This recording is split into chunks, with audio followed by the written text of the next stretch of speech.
cabeza, cola o perdición eterna.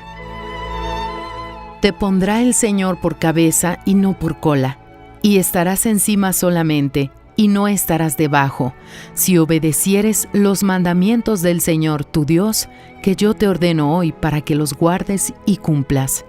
Deuteronomio capítulo 28, versículo 13.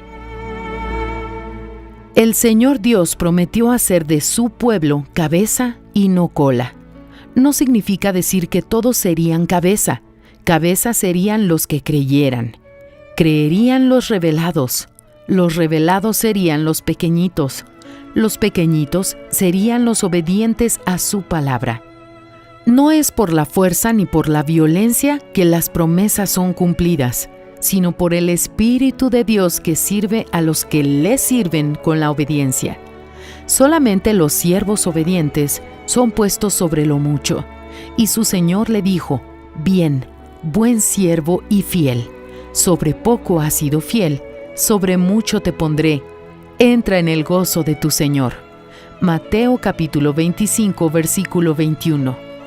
La condición para ser cabeza es servir al Señor y obedecer su dirección de forma incondicional, y no estarás debajo si obedecieres los mandamientos del Señor tu Dios, que yo te ordeno hoy, para que los guardes y cumplas.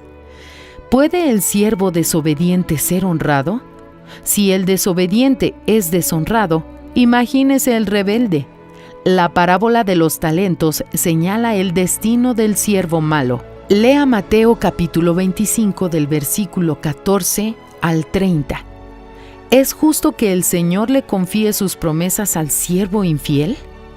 Por otro lado, ¿es posible que el siervo fiel y obediente sea deshonrado por el Señor de la justicia?